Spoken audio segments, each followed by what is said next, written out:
Hello and welcome to our next in our Determining Decade webinar series. I am Liz Harvey Roberts. I'm Chief Development Officer for the Nature Conservancy here in California, and we're so glad that you've joined us.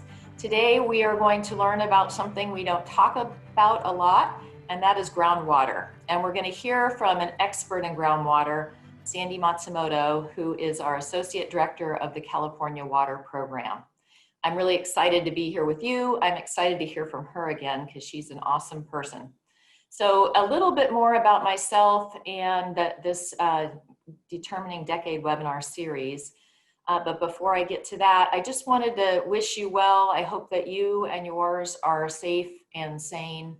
It's a terribly chaotic time, really, the last 5 months of our lives.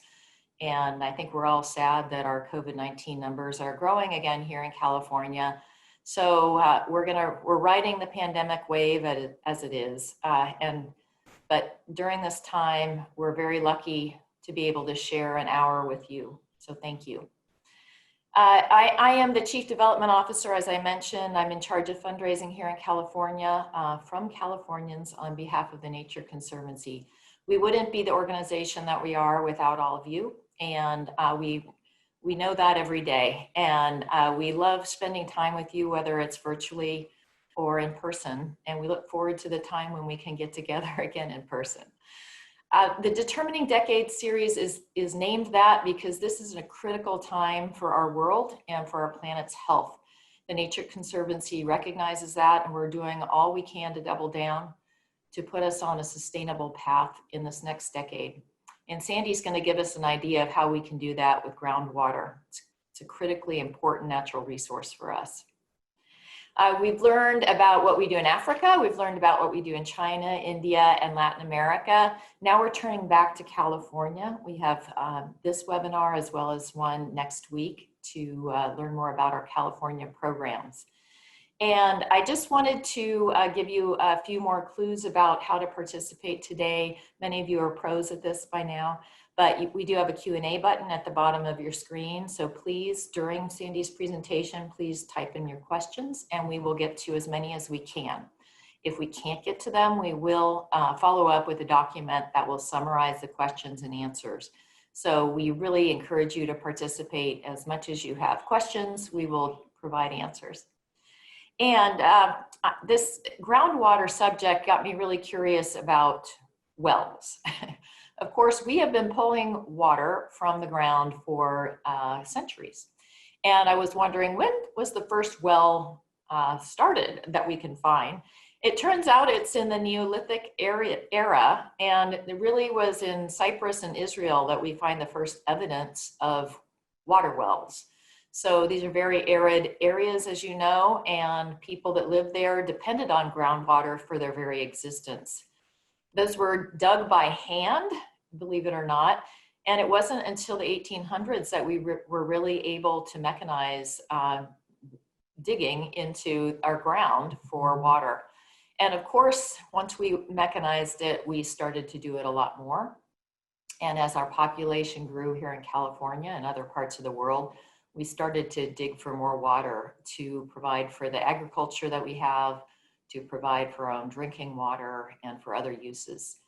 So Sandy's going to tell us more about this. I'm super excited that she's here, and let's get started. Why not, right? So Sandy, why don't you take it away? Tell us a little bit about yourself, how you came to the Conservancy, why you do what you do, and then we can start with your presentation. Thank you. Hi, everybody. Sandy Matsumoto. I'm the Associate Director for the California Water Program. I've been at the Conservancy 16 years now. It's hard to believe. Got my start down in Ventura County, working on one of the last relatively free-flowing rivers down there called the Santa Clara River. And I've spent my career really working at the interface of freshwater and agriculture. Um, I hope you all out there are doing well. We've got these unprecedented times before us, and I've spent, like a lot of folks, I think, a lot of time reflecting, and just reflecting at, knowing, living in a moment that you know to be historic, and sort of wondering, what will I remember from this time? I have a 9-year-old son, so I often wonder, is he going to remember the couple of nights we spent camping in our backyard? Or is he going to remember that I was a bit of a strict teacher when it came to the school closure period? Similarly, I've been, wondering, what is the career and the work that I'm doing with the Nature Conservancy? What's kind of the big thing that's happening right now? What will be remembered when we look back? And I think it comes down to an acronym, 3 letters, and they are GDE. So GDE is an acronym that is now part of the California Water Code because of work that the Nature Conservancy has done. And thanks to work that the team's been doing over the past 5 years, has become a really important part of water management in the state of California. And I can safely say that but for the work of the Nature Conservancy, these letters would have been forgotten and not a part of the vernacular of California water management. So I'm sure you're sitting out there wondering what the heck is a GDE, and I'm not going to tell you right now. I will get into that during the talk. So please bear with me as we get started here. I'm going to pull up my presentation. And today, as Liz mentioned, we're talking about something that I bet a lot of you haven't thought a lot about because you don't see it, you don't think about it, but it's there and critically important to us. And that is the water beneath our feet. It's the water stored under the Earth's surface, and it's groundwater. So for those who aren't familiar with the Nature Conservancy, our mission is to conserve the lands and waters on which all life depends. And our global reach is really what makes us unique. So the work that I'm going to talk about here today has been informed by work that was done by colleagues in Australia.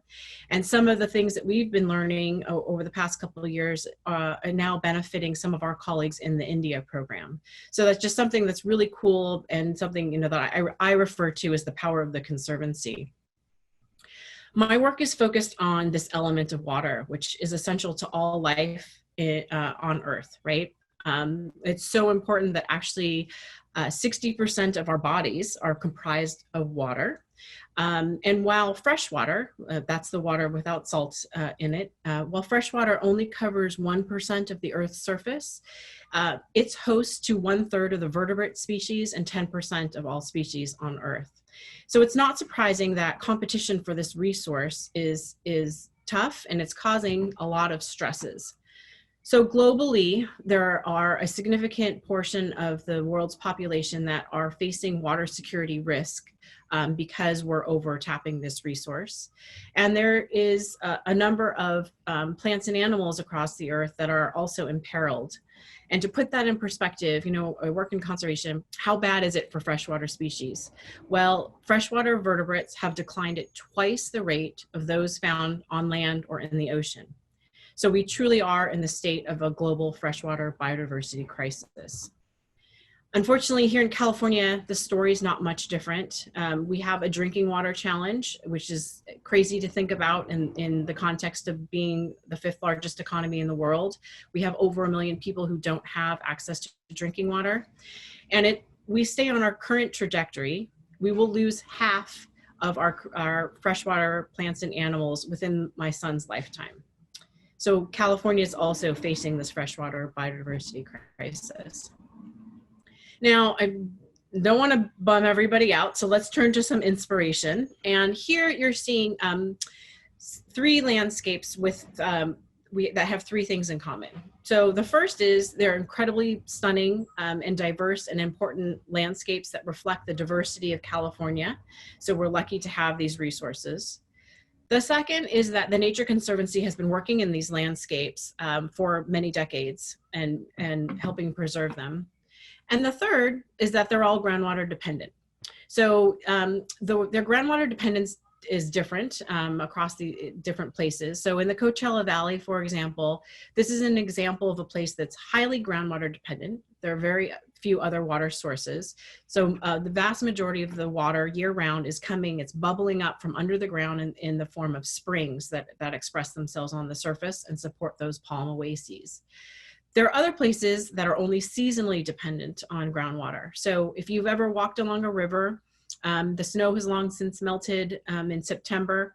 It hasn't rained for months. And if there's not a dam releasing water, the flows that are coming down that river are likely coming from groundwater. And together, collectively, these things that get a portion of their water needs met by groundwater are known as groundwater dependent ecosystems. And if you were remember the letters that I gave you at the beginning of this talk, the acronym GDE, that stands for Groundwater Dependent Ecosystem. And that's really where the Nature Conservancy is making a mark in terms of water management. So what is a GDE? How does it work? So, you actually see groundwater dependent ecosystems all over. It's rivers, streams, wetlands, springs, estuaries. But what's going on underneath the ground? Well, a typical, if you take the example of a river is typically in the Central Valley, at least historically, was a system that would gain flows as it goes downstream from groundwater, because the groundwater would push up and add flows into the stream. As we introduced pumping, we started to change this. And so the groundwater, rather than flowing towards the stream, started flowing towards the pumps. And when we intensified pumping, it could actually start to draw surface water out of systems. So we reversed that dynamic where we are adding flows to the stream for groundwater to actually having the surface water sink into the ground and become depleted. In the worst cases, we see places where this connection is completely disconnected and we have ecosystems dying.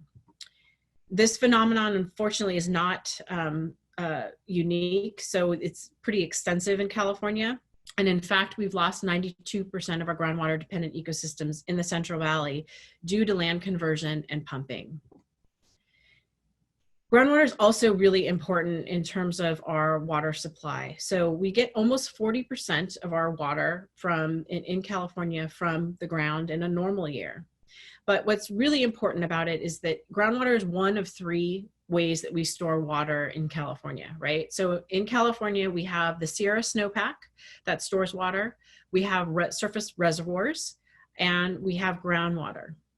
And in times of drought, when the snowpack is melted or is not available, when we've drained our reservoirs, some of the only sources of water come from underneath our ground, and that's in the form of groundwater. So in that way, groundwater is really the resilience in our water system in California. When we overpump groundwater, we have a lot of problems, and it costs society immensely. So what you're seeing here in the middle is a photo of the California aqueduct. And if you've ever driven down I-5, you've driven over it, you've driven alongside of it. It's that massive canal that moves water from the north part of our state to the south. Critically important. And during the last drought, we saw a lot of damage occur to it. So what was happening was that it was sinking and cracking. And the reason it was sinking and cracking was due to a phenomenon called subsidence.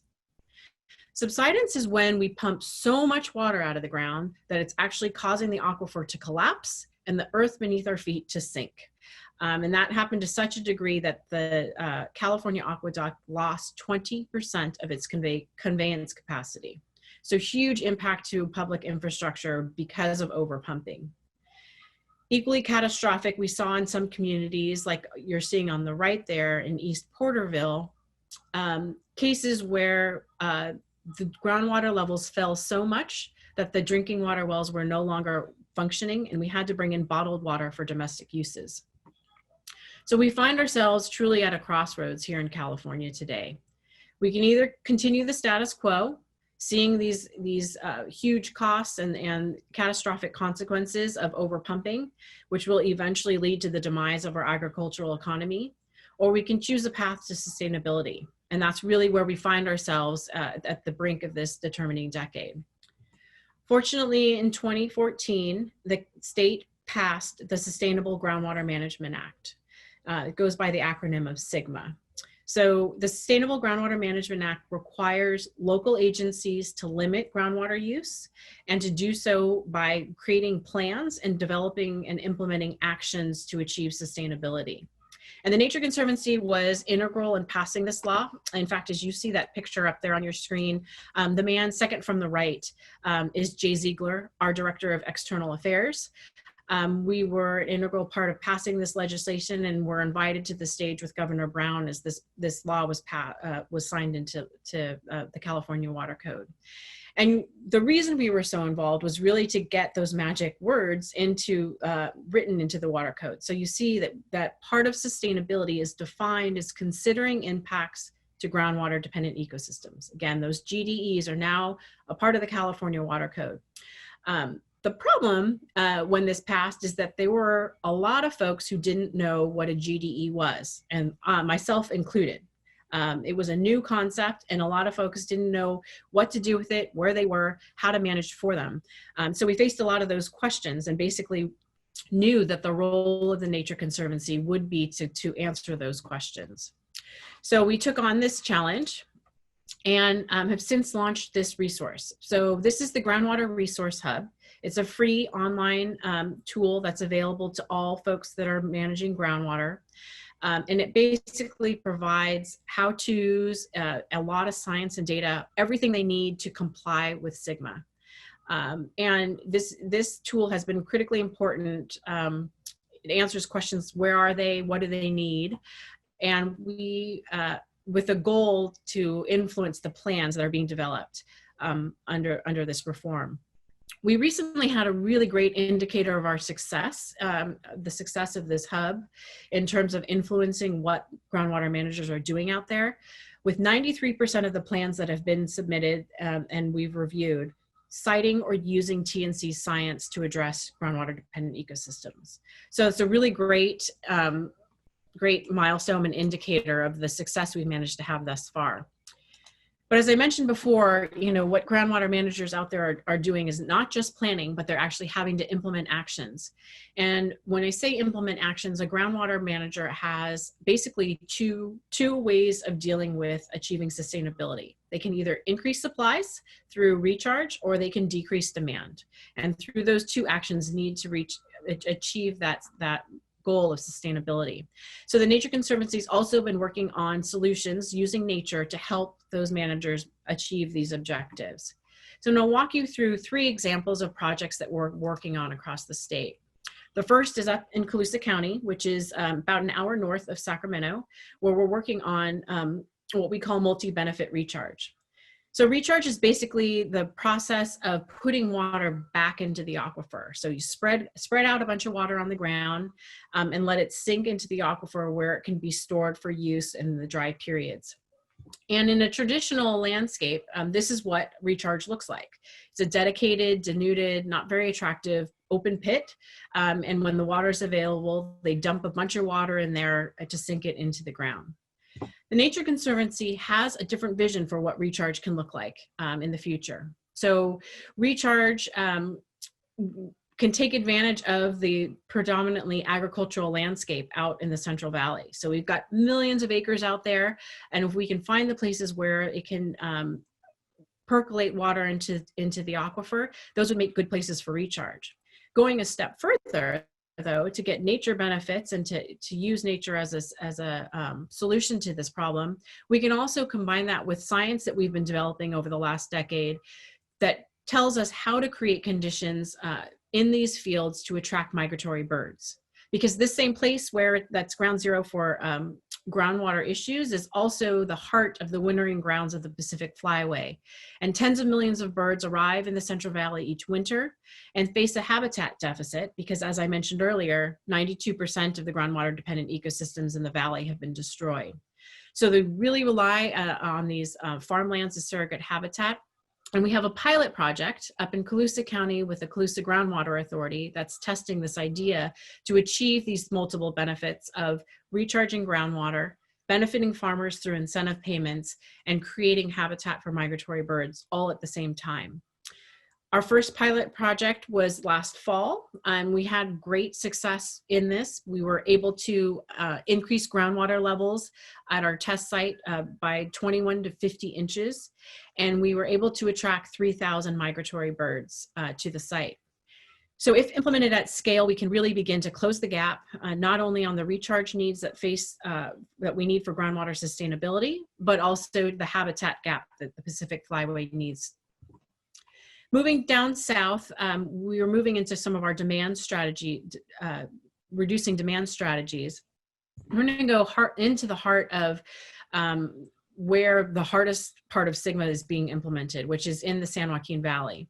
So this map that you're seeing shows the footprint of where SGMA is being implemented, and the basins shown in the darker color have been designated as being in critical overdraft. And what that means is these are the places we know will absolutely have to pump less. And the pumping less is going to mean a massive transition of the landscape. In fact, a think tank called the Public Policy Institute of California estimates that a minimum of 535,000 acres will have to come out of agricultural production in order to achieve groundwater sustainability. This is a big change, and there's a lot of folks out there who are wondering what the heck do you do with land that has no water? A lot of people are seeing this really dark scenario where a checkerboard of fallowed lands emerges in this landscape. Those fallowed lands are contributing to air pollution because they're just dusty and vacant, and they're causing a weed nuisance to the neighboring farmers. So this is and for the individual farmers, there's also a very personal stake in this, which is, if you only have a dusty piece of land, it's basically worth nothing. And for farmers whose a lot of times their main asset is the land, having land worth zero is a real problem. The Nature Conservancy has a different vision for the future, one that includes restoration as part of the solution set. So what if instead of a checkerboard of retired lands, we can consolidate those lands and return them to the native arid habitat that was once prevalent across this landscape? If we can do this, we can help reduce the groundwater demand as needed for sustainability. We can create value, attracting public funds to incentivize farmers to do this, making their lands not worth zero. We can begin to compensate them by acquiring these lands. And then we can restore them to this upland habitat and create the opportunity to bring back a number of threatened and endangered species in this landscape. In fact, there are over 3 dozen that used to use this type of habitat that are listed as threatened and endangered because of the lack of habitat. So we've been working with an irrigation district down in Tulare County to develop a program to do just this. So we're using the Nature Conservancy's science to identify where restoration is possible and can create functional habitat to recover these species. And we're in the process of bringing in a pretty significant sum of funding from a public source in order to pay for acquisition and restoration of this land. Our goal is to restore at least 50,000 acres. And in the context of the massive land transition that's required in this landscape, we believe that this is a solution for maybe 10 to 15% of the lands that need to come out of production. So that's a pretty significant amount and something that can really bring nature into the solution set. Continuing south down to Ventura County, where I started my career with the Nature Conservancy, we've been working in this landscape to help farmers adjust to what they know will be a 40% cut to groundwater use. So this area is highly dependent on groundwater. And the farmers, seeing kind of the writing on the wall, had this idea that a groundwater market could help them adjust to a future with less groundwater. And so the Nature Conservancy has been partnering with Cal Lutheran University, as well as Fox Canyon Groundwater Management Agency, which is responsible for managing groundwater down in this area, and the Farm Bureau to design a market. So what do I mean by groundwater market? Under SGMA, farmers are being allocated an amount of pumping. And for some, that allocation is going to be more than what they need. And for others, it's going to be less than what they need. So it's creating surpluses and deficits across the landscape. A market's a mechanism for these folks to find each other and basically trade. So they trade excess water for money. And that enables a farmer to get another income stream if they have surplus water or they choose to fallow their land or conserve water. And it allows those with a deficit to have a place to go and get additional water when they need it. So this model is something that's being explored by many agencies across the landscape. And the work that we're doing with our partners down in Ventura County was able to launch the first groundwater market under SGMA. And importantly, that market, with our help, it has been designed for our first goal, which was not to harm nature, as many markets can. So we put in a number of safeguards to help preserve the ecosystems in this place. And then the second is, to start using this as a potential mechanism to actually acquire water for nature and leave groundwater in the ground where it's needed to support groundwater dependent ecosystems. So as these groundwater markets proliferate across the landscape, as they are, we're already getting requests to help advise on how they can be done in a way that's more sustainable, that incorporates provisions to protect nature. So all this work's going on. The question is it enough to sustain our groundwater dependent ecosystems across the state? This is the Amargosa River. It's a classic desert. This is out in the Mojave. It's a classic desert spring-fed river system. Is what we're doing enough to save the Amargosa? Unfortunately, the answer is no. Why is that? Well, so SGMA covers only the most heavily pumped portions of the state. So what you see here is a map of the groundwater dependent ecosystems in California. Those in teal are protected by SGMA, and those in the red color are not. This is especially important because we're seeing places like the Mojave Desert, places that are incredibly rich with biodiversity, already under threat. Because what's happening is, as pumping is being reduced in the regulated areas, people are looking to put pumping projects out in the areas that are unregulated. And there's an existing proposal to, for example, pump groundwater out in the desert and pipe it into areas that have groundwater or water needs. So these areas are facing an increasing threat and need regulation. And so the Nature Conservancy has been kind of working on this idea of what we call internally SGMA Plus, which is extending sustainable groundwater management statewide so that it protects the portions of the state that are currently unprotected by SGMA. And this includes iconic landscapes like the Mojave Desert, but also the Sierra foothills and much of the north coast of California. But we can only get to SGMA Plus, right, if we can first make SGMA successful. Because if we can't get the existing law on the books to be successful, we're not going to go that next step. Which brings us to this idea of the determining decade. 13 years ago, I moved from Ventura County up to the Sacramento office of the Nature Conservancy. And at that time, there were all these people within TNC talking about Project X. And I was wondering, what's Project X? What is so mysterious or controversial that we can't even call the project by whatever it is? And it turned out that the project was building the science case for why groundwater pumping was harming the environment. And at the time, talking about potentially regulating groundwater was so politically toxic that we didn't want anyone to know we were working on that. So we called it Project X. Fast forward to 2014, and we were able to pass the Sustainable Groundwater Management Act. In that, we are able to include provisions to protect groundwater dependent ecosystems.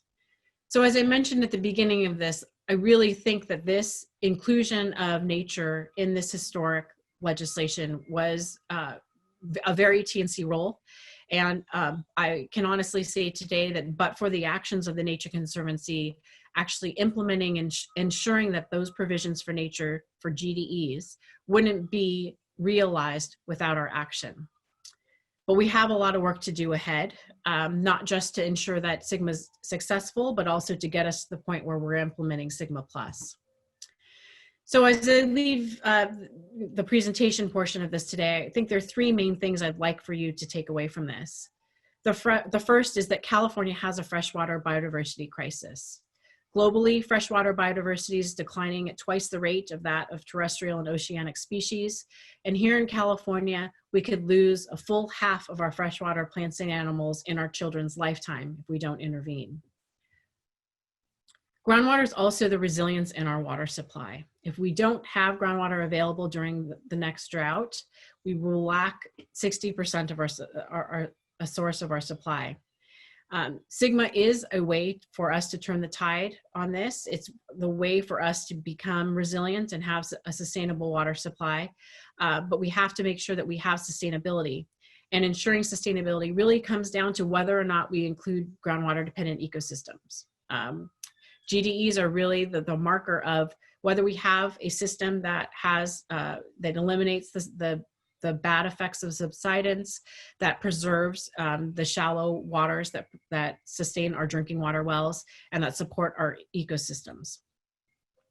Finally, we can't do this without your help.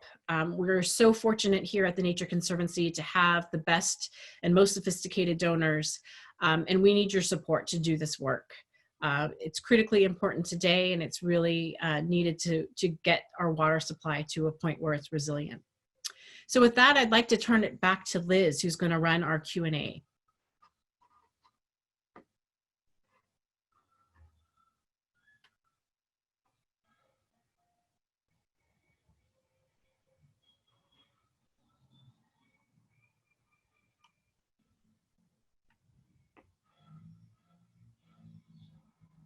Maybe Liz is having trouble connecting here. I'm going to start. Thank you for those of you who have. Oh, there she is. Can you hear me? Okay, sorry. All right.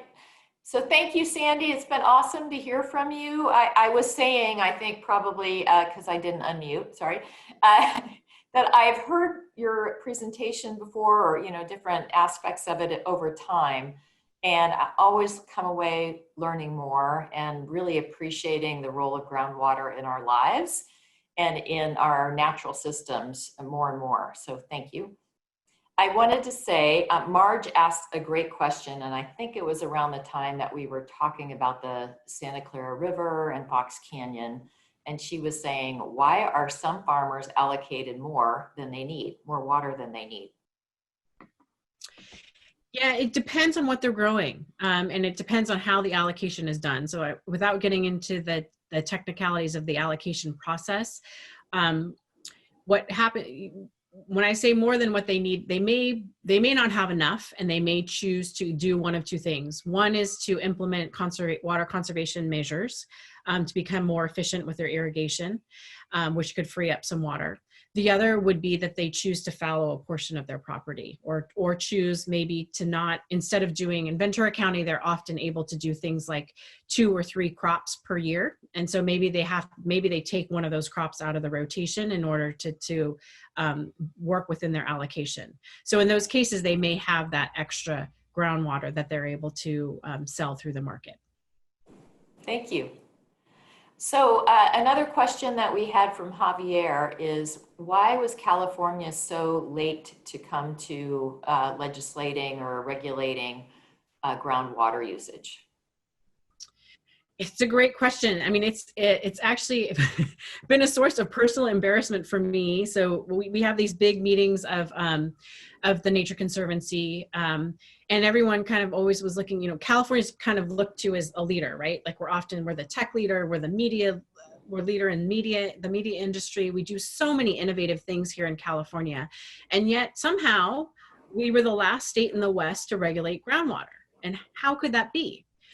There is a culture here, and actually a legal system here in California, whereby people feel that they have the right to pump an unlimited amount of groundwater. And what the groundwater rights are tied to property rights. And what people do with their properties, especially in the West, has always been this, don't mess, I can do whatever I want. This is private property. It's kind of that attitude. And that's been the strong, deeply embedded culture that we've had. And it's driven a lot of success into one of the, globally dominant agricultural industries. And it's been really hard to undo. And it wasn't until the last drought when we saw, like I said, the California aqueduct losing 20% of its capacity, when we saw people without access to drinking water community-wide, that we had the political will to take this on. But it tells you a lot that, you know, the Nature Conservancy was running around with Project X, knowing we needed to do this. And I think people, you know, individually knew we needed to do this, but it took that some really catastrophic consequences to get us the political will to actually buckle down and commit to doing this. That makes sense. All right, Alex is asking, has COVID-19 affected groundwater work?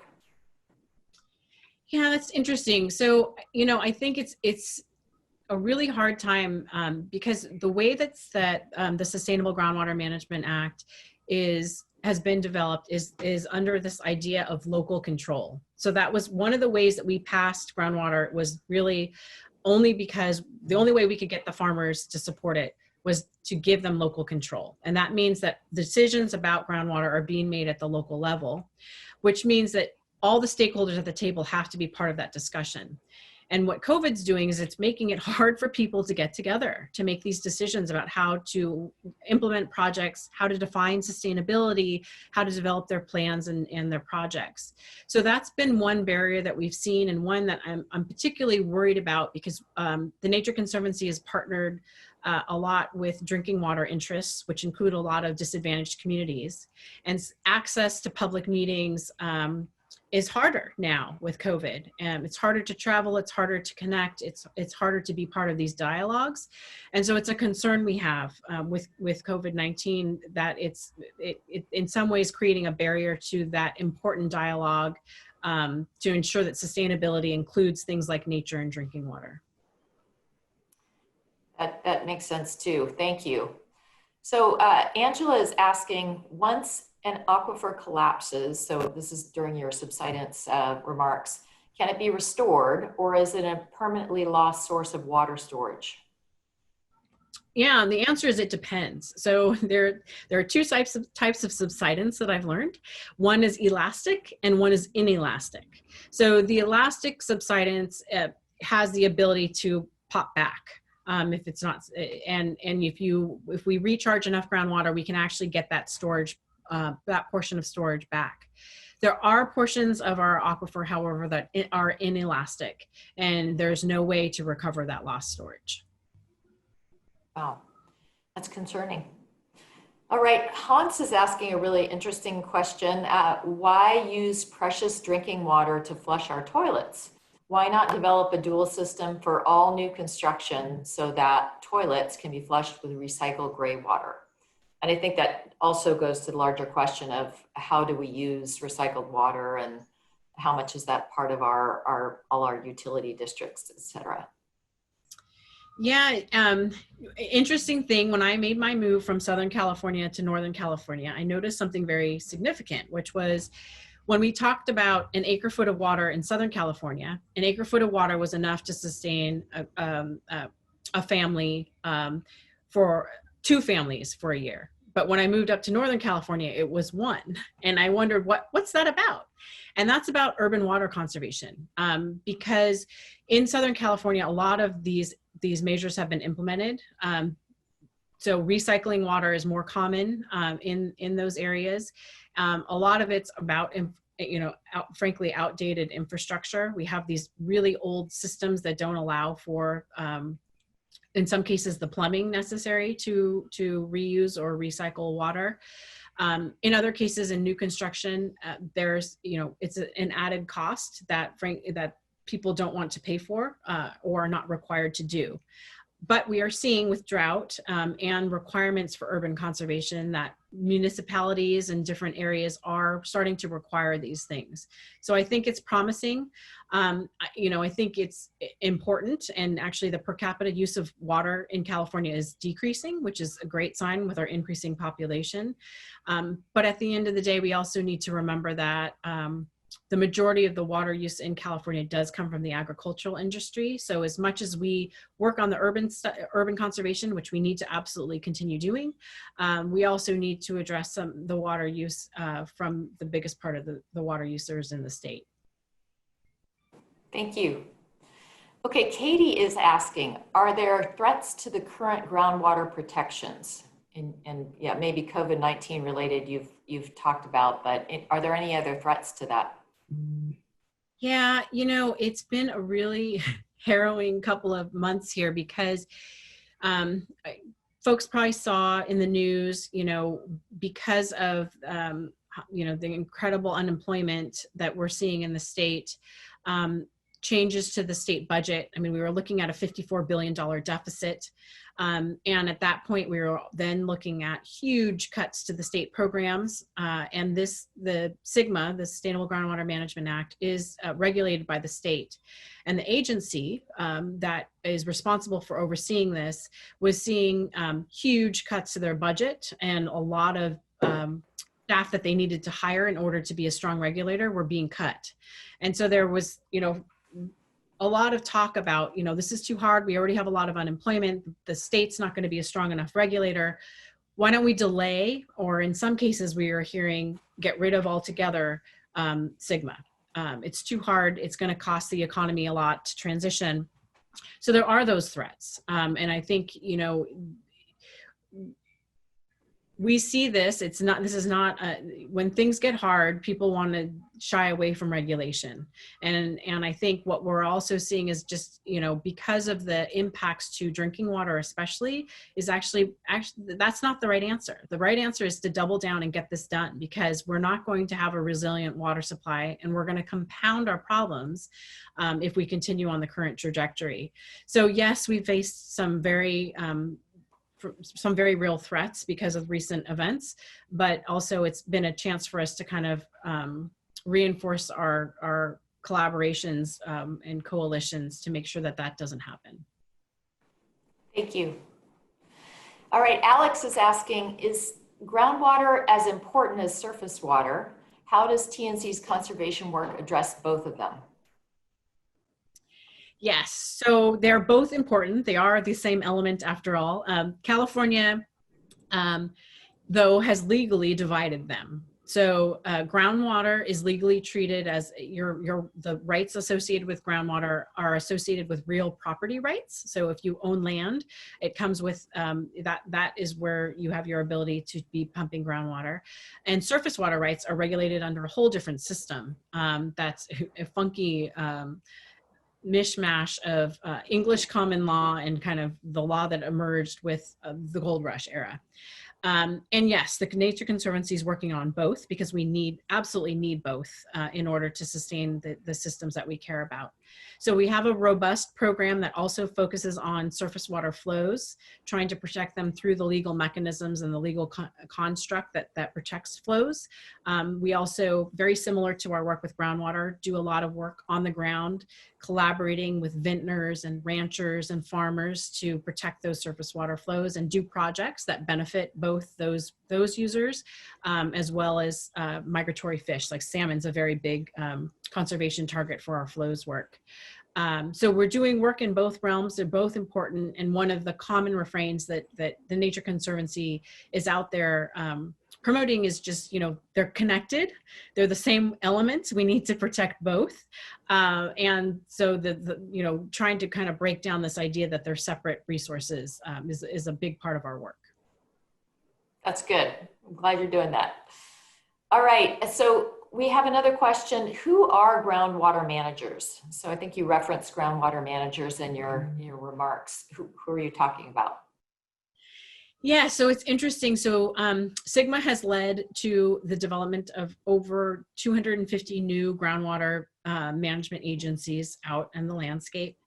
And most of those are comprised of existing agencies. So there's existing agencies out there that include irrigation districts or municipalities, cities, counties are part of these groundwater sustainability agencies. So it's folks that already have some kind of a responsibility, for the most part, for groundwater and water management. Some of them also manage surface water. But there are places where there was zero management. We call these the white spaces. So there were places where there was no surface water manager, and it wasn't in a city jurisdiction. They were just out there And so the county, in most cases, the default is for counties to become responsible for those places. So in that way, counties have a new role as a groundwater manager. But the literally, if you kind of who is a groundwater manager, oftentimes it's a farmer. Oftentimes it's somebody who has a big stake in how the resource is managed. And so but it also can include folks from the city, from cities who rely on groundwater, or counties who rely on groundwater. Okay, thank you. So Angela's asking, will restoring habitat present weed issues with the neighboring farmers? That was in air quotes. Is there a way to address that? Yes, well, it could if it's not done well. And that's some of the science that we've been doing, is sort of this is a new thing, to take farmland out of production and restore it to native habitat. There's an open question of how well can that be done, because there's not a ton of precedence for that actually happening. So our scientists have been working collaborating with a ton of other scientists to try to figure this out. And that's part of our design, will be to test ways to do that. Part of it has to do with making sure, one thing that we know is that it's really beneficial to farm right up until the time that you want to do the restoration. Because if you leave it, if you take the farm out of production and it goes fallow, that really can lead to a lot of the weeds coming up. So the best thing you can do is actually go immediately from fallowing and then do a planting and get the native seeds on the ground, get the native plants on the ground, and use them to help crowd out the weeds that are out there. But weed management will be a very real part of restoring the native habitat to the landscape. And are there other, I'm curious, I'm asking this question, are there other uses of land in especially the San Joaquin that will bring jobs to that area so that farmers aren't looking at just lost revenue? Or is there any way for them to use their land in other ways? Yeah, there's a lot of folks looking at what other potential alternatives are out there. Within the Nature Conservancy, our energy program has been mapping where solar might be a good use of those lands. And we're finding that actually the footprint of where solar would be good due to existing transmission and the right conditions for supporting solar, are located in places that are different from where we want them restored. So we can look at kind of those sets of options. I've also talked to people about, potentially bringing back grazing, ranching into the valley floor. So there's a lot of innovative ideas that are going on out there, ways to keep these things in something that maintains jobs, in something that creates revenue for the landowner. But it's going to take all of the above, because I think, coming from a family that has been in farming and watching my uncle make a very difficult decision to come out of farming, providing options is really the key, because some farmers will not want to do certain things. They'll feel pressured into doing certain things, or they'll feel that it's not a good option for them personally for whatever reason. So the more options we're able to create, the more we can bring these nature-based solutions to the table. It opens up the realm of possibility, and I think that's the key to making this transition. Thank you. All right, Jim is asking, can the strategic restoration be helpful for attracting pollinators for the crops in the area? Absolutely. Yes, we actually, there's a paper, and I'm not gonna have the right statistic, but our scientists have done a paper about the ecosystem services of groundwater dependent ecosystems and some of these other habitats. And yes, absolutely, does help with pollinator habitat. Also helps with air quality in terms of reducing when something's in farming, there's a lot of dust created through that production cycle. So by taking it out of that use, we help with air pollution. And then also, farming, there's a lot of herbicides and nitrates and all other types of things that are applied to the ground that seep into the groundwater. And so by transitioning these lands into habitat, we're also helping with water quality issues. So there's a lot of other there's a other suite of benefits that we're working on quantifying, reducing greenhouse gas emissions. That's another big one. Our scientists are working on quantifying these things so that it helps make the case for why habitat and these nature-based solutions are helpful, not just to the farmers, but also to society at large. Great. All right, Jeffrey is asking, if land is taken out of agricultural production to restore groundwater, are the landowners compensated? And if so, how? Yes, so we're trying to make sure that can happen, and we're seeing different models for that.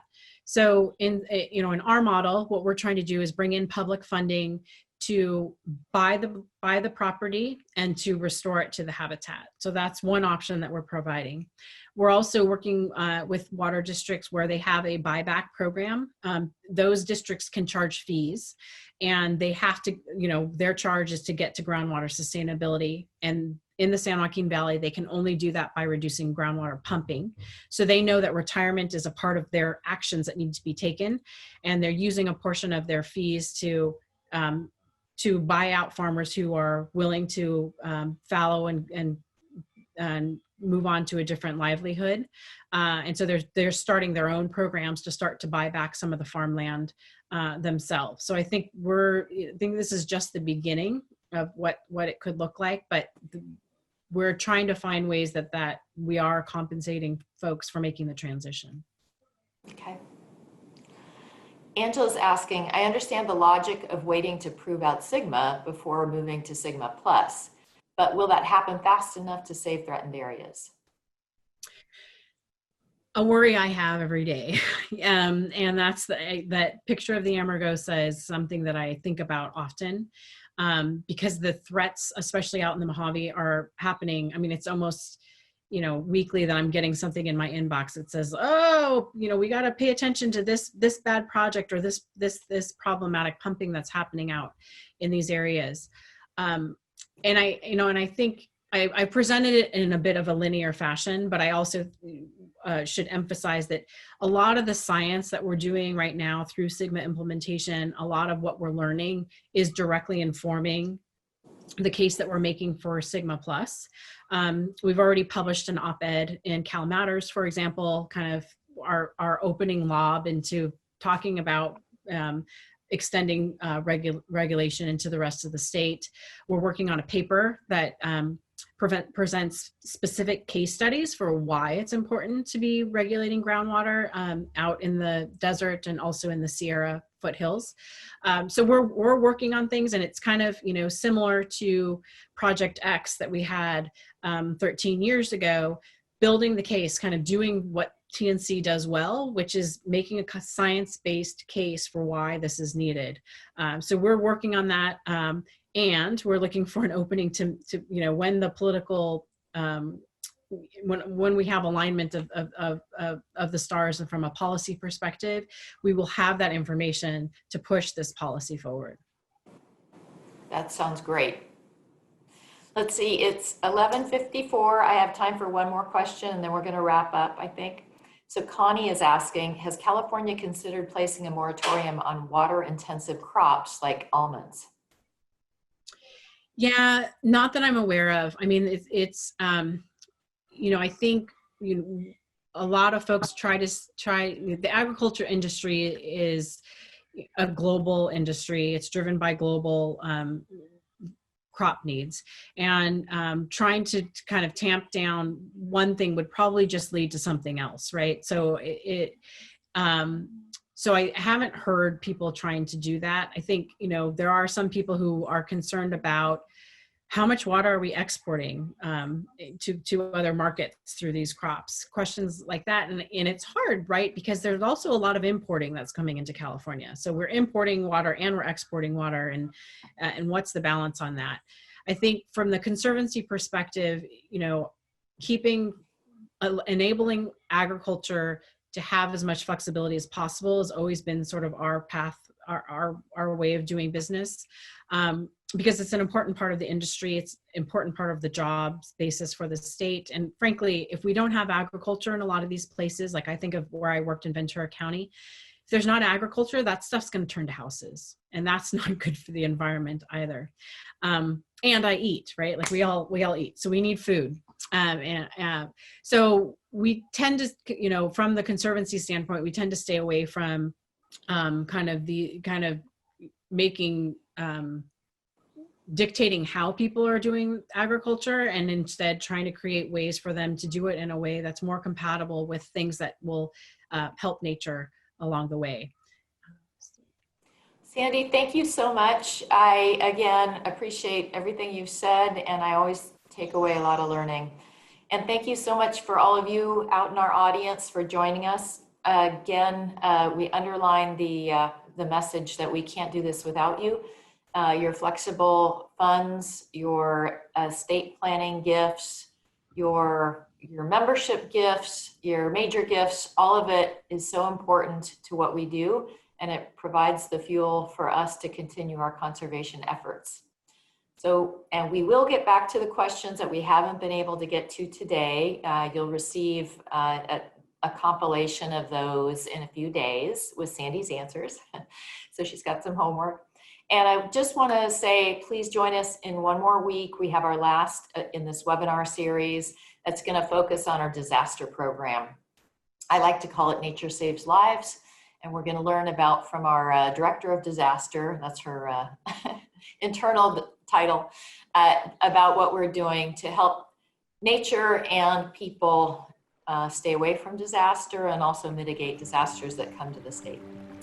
And with that, I wish you a very happy 4th of July long weekend and wish you all the best. So stay healthy and sane and happy. Thank you very much. Bye.